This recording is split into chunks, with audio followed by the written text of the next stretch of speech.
It'll be the unit that you know the best in terms of year-by-year activity. I'll say, that's so 1790, and you'll be like, oh my god, yeah. You know the difference between 1789, 1790, 1791. So you're going to go year-by-year revolution. I'm going to do causes really quick just to give you some background. If it's underlined, I think you should know it. France before the revolution, we call the ancien regime. Say ancien. Regime. What do you mean? The ancient regime, the ancient government. When you see it capitalized, big A, big R, we're talking specifically about France. Who was powerful during the ancien regime in France? The Bourbons, for example. Which class of people was powerful? The nobles. Okay, if you see little a, little r, in general, you can talk about any country having an ancien regime. But if it's capitalized, we're talking about France. This is France in 1789. This is the ancien regime. This thing is going to be toppled. If it's underlined, I think you should know it.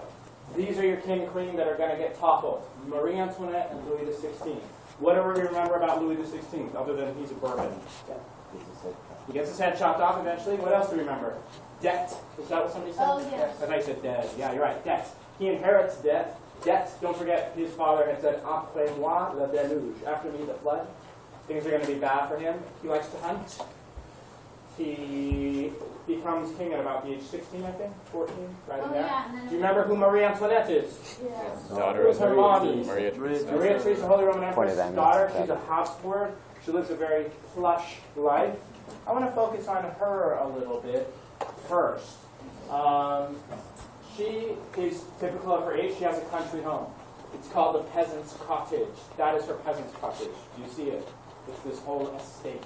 It is in a cottage style. What would you call it a cottage? No. In fact, what's a cottage? How many rooms are in a cottage? One. For peasants? Probably one, and it's made of poop. Her peasant's cottage is her little luxury home where she visits outside of Paris. What's insulting about this, to have a vacation home called peasant's cottage? Yeah, it symbolizes the way peasants live. It's like her little Disneyland. It's like, oh, I want to go play there and drink wine all day. That's the peasants do in the countryside. So it's kind of doubly offensive. These are some more pictures of her little cottage, this beautiful staircase just for her. It's like a rococo cottage, right? Things that made people not like Marie Antoinette. There are many. First of all, they don't like her because she's Austrian. She's essentially a German. She's a Habsburg, and we're in France, the land of the Bourbon. And then she does a few things that make her unpopular, and some things happen to her. For example, there's a so-called necklace scandal. It was rumored that she was going to have a necklace made for her that would have cost $100 million in today's dollar. It's a lot of money. You know how much the school building cost? 60 million. So it's something rather than the school that allows for 50, 100 or 200 years for thousands of children. And we're just giving you some perspective. Now, in reality, she probably never asked for this necklace to be made. But I think it's important that she becomes the woman about whom we have the most misunderstandings. People assume that she wants to have this necklace made, when in fact it was an imposter that had come to Paris and was pretending to be her. And it was going to be an elaborate scandal. She was going to get money from one of the king's men and actually just run away with it. And it was this big scandal. But the upshot here is that people don't trust her. They're looking for reasons to hate her. And when they get news that she was going to do this, it became public knowledge, and her reputation fell even further. The other famous quote she probably never said is, "Let them eat cake." Do you know the story? No, tell it. Somebody supposedly comes in and says, "Oh my God, Queen, the people are starving in the streets. They have no bread." And she supposedly says, "Well, just let them eat cake." Do you understand that comment? Yeah. If they have bread, do they have cake? No. No, they don't. So supposedly she was so out of touch with the reality and so spoiled herself. When she runs out of bread, that's what she does. She just uses cake instead of bread. Now, she probably never said that. It was probably another noblewoman at court. But the fact that she was thought to have said it is important. Her real nicknames, they call her Madame Deficit. You get that? Like the lady of debt. Because she spends, and there's no money. Or they call her, more frankly, the Austrian whore. They see her as an outsider. They see her as someone who flirts all day and has sex with the king, but maybe other people at night, as most people did at court, and most people in her class. But she's seen as a very scandalous lady. Now, let me try to explain to you some of the things that you are going to read about in your book, and your author's going to brush over them really quickly. One of them are called letters of cachet, lettres de cachet.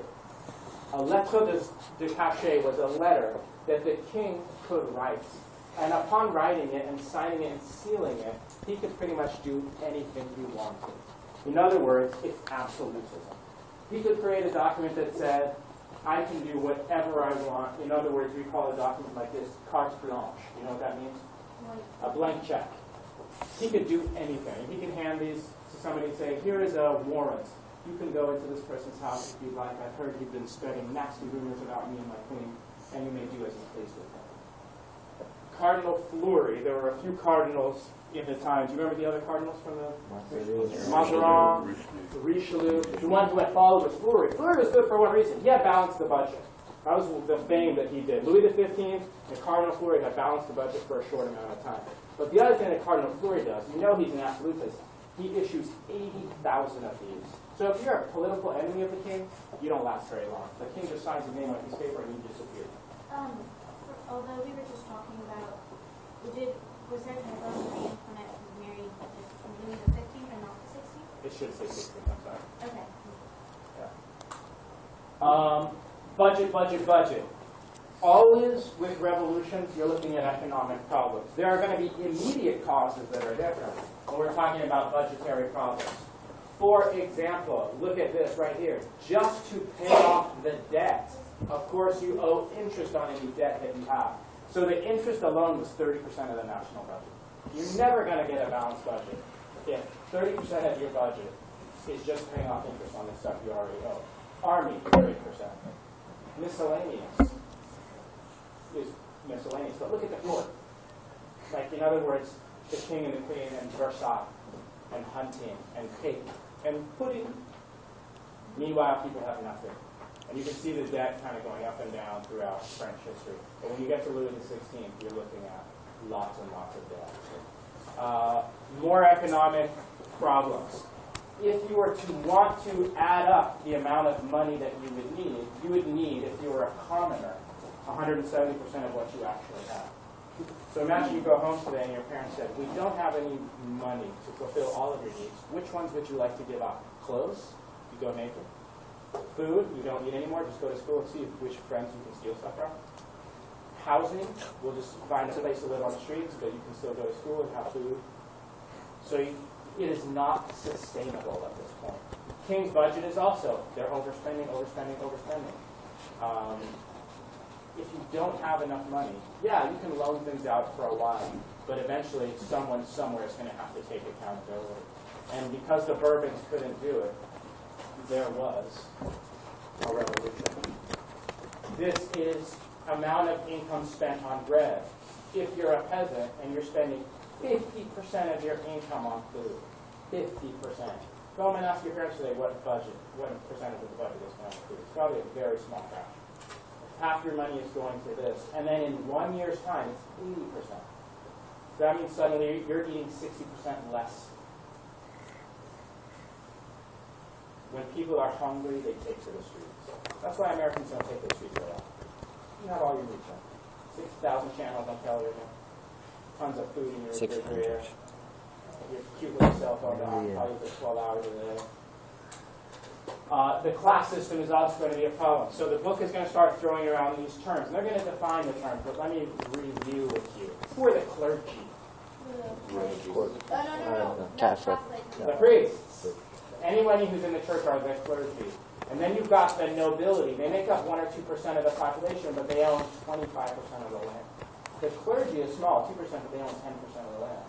Suddenly you have a middle class, and we're going to start calling them the bourgeoisie. What does that mean? Bouge, bird, wall, townspeople, people who are walled in.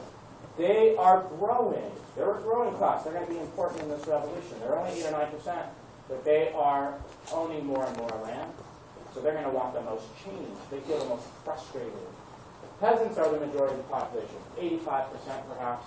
They own some land out in the countryside, but half of the percentage of the population that they own.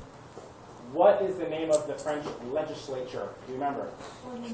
The States General. Let me explain to you how voting works in the Estates General. Every once in a while, they call the Estates General to meet, the Parliament basically to meet. And there are hundreds of people in this Estates General. Some of the representatives represent the clergy, even though the clergy are only 2%. Some of the representatives represent the aristocracy, even though the aristocracy are only 2%. So these people here, let's say there's like something like 300 representatives here in their parliament or States General. They represent 3 or 4% of the population, that's it. These people down here, perhaps they're lawyers, etc., they're there to represent the commoners. When they vote, it's called voting by estate. Every group of representatives combined take a vote. And if the majority of the people agree on something, their whole body gets one vote. And these people get one vote, and these people get one vote. What is the problem with this system? There are two problems. What's the problem? Too many people can't decide on the same thing. Absolutely. Too many people can't decide on the same thing. Or the regime, the nobles probably agree on the same thing, and 2 out of 3 win. These two always team up and say, no, we don't want any taxes. You guys pay more taxes. And these guys are always picked up. There's one other problem. What is the other obvious problem? The commoners are like the largest percentage of the population. And yet, they have the least representation. These people should have 90% of the votes, correct? But they don't. So, by the way, where did this system come from? The Paris Parlement, the court of Paris, had created a system in 1614 during the time of the Bourbons and absolutism. So the courts turn to the legislature and they say, hey, you guys want to be in power forever? Clergy nobility? Sure, absolutely. So there's supposed to be checks and balances. Montesquieu would not be happy. This is what is the proposal. It's called voting by head. Voting by head would mean every single head or person gets a vote. So there are 300 representatives for the clergy, every man will get a vote. 300 representatives for aristocracy, every man will get a vote. And there are 648 representatives for the commoners. Every man should get a vote. But if this were to happen, then this group of people probably were to outvote this and this group of people. In other words, all the decisions in the country would be being made on behalf of the commoners. Do you think this idea is going to fly with the king? No. Absolutely not. So we're getting closer and closer towards rebellion. Question, comment? Before there was a year on the convoy. I don't know. But, no, go back. No. You need to know one historian's name during this unit. The historian's name is Crane Brinton. Crane Brinton. He's a historian who wrote a book in 1965. And he said, all revolutions follow a pattern. All revolutions follow a pattern. And let me just introduce to you his metaphor. He said that revolutions are like illnesses. The first thing that you're going to see is a fever. What do you think it's going to look like if the people are feverish? What does that look like? They're not doing their job. They're sick. What else? Right. You get riots. People are talking a lot, arguing. They're hot. You see them in the streets. They're starting to protest, throwing things. He's going to say that eventually there are symptoms of a revolution. You can tell when they're coming. There are signs of a revolution. And he's going to say ultimately things are going to get delirious. I don't know if you've ever had a really bad fever. You basically start to like hallucinate. You lose touch with reality. That is what's going to happen with the French Revolution. The illness of revolution is going to get so intense that people are going to go crazy. He says you can see patterns in terms of when revolutions are going to happen. He's going to say there are always certain things that make revolutions possible. People are unhappy. And usually they're unhappy because the government is too restricting. In other words, absolutism. However, people are hopeful that there's change. What is the new hope in the 1700s? Why are people hopeful all of a sudden? The Enlightenment is the hope. So it's perfect. You have, however, bitterness between social classes. And the classes that always hate each other the most are the ones that are closest. The peasants cannot talk to the aristocrats. They're used to it. They know that. But the middle class hates the aristocrats. Because what do you have to do to be an aristocrat? You have to be born into it. You can make all the money you want, but you will never be an aristocrat. And a peasant will never be a middle-class merchant. It just doesn't happen.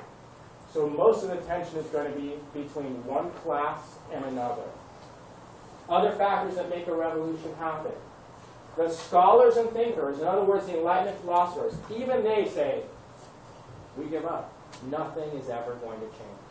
If the intellectuals are not going to solve things with the pen, then the people are going to have to solve things with the sword. The government has to say, oh, you have a list of demands? We don't care. The government has to essentially tear up the demands and say, we're not doing anything, we're not changing. The leaders of the government are going to have to doubt themselves. The very people in charge are going to say things like, I don't want to be king anymore, I'm leaving. That usually leads to revolution. The government is always broke, broke, broke. Revolutions never happen in rich countries where everything's fine. The finances are disorganized. People are starving in the streets. So we're going to follow this guy's theory a little bit, and we're going to see if it pans out. What are you going to be reading tonight? That was a very short intro lecture, pauses.